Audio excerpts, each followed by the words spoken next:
채널 구독과 시청해주셔서 감사합니다. 좋은 하루 되세요. 지난 방송된 MBC 휴먼 다큐 사람이 좋다는 주영훈 이은미 부부의 둘째 딸 출산기를 다뤘는데요. 두 사람은 둘째 딸 출산을 앞두고 병원을 찾기도 했습니다. 검사 후 병원이 아닌 집에서 수중분만으로 아기를 낳을 준비를 했다고 하는데요. 많이 알려지지 않은 수중분만이라 더욱 관심을 받았죠. 한편 이은미는 자연주의 출산을 결정한 건 첫째 딸 알한테 특별한 경험을 해주고 싶었다. 출산의 두려움을 지우면 축제의 분위기로 즐길 수 있겠더라. 가족들이 하나로 더 뭉칠 수 있을 것 같다고 밝히기도 했는데요. 이어 주영훈은 기쁜 마음으로 설레기도 하지만 걱정이 크다. 걱정 반 기대 반이다고 속내를 밝히기도 했습니다. 꿈에 아기를 받는 것도 나왔다. 이후 8월 4일 이은미에게 참을 수 없는 고통의 시간이 왔는데요. 그의 곁에는 남편 주영훈이 함께했고 첫째 딸 아라까지 분만 풀에 들어갔습니다.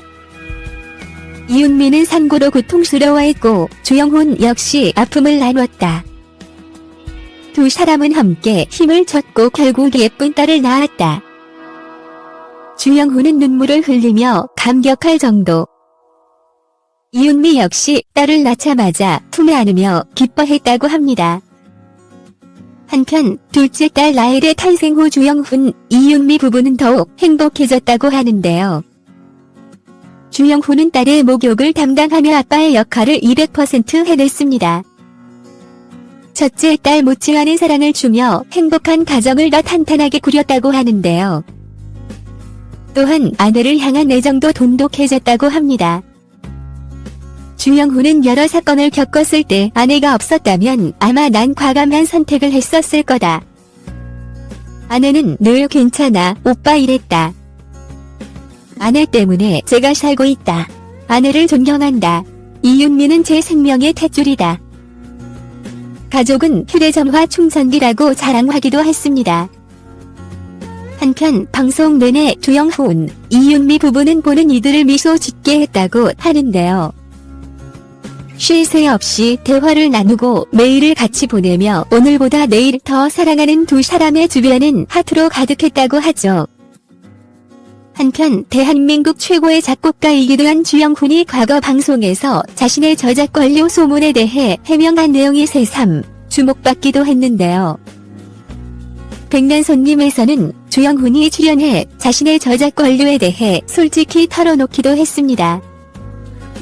그 당시 방송에서 주영훈은 90년대 음악이 인기를 얻으면서 한 달에 저작권료 100억 원을 벌었다는 소문에 대해 전혀 근거 없는 이야기다 라고 부인을 하기도 했는데요. 이어 주영훈은 음악이 인기를 얻으면 매출은 제작자의 몫이다.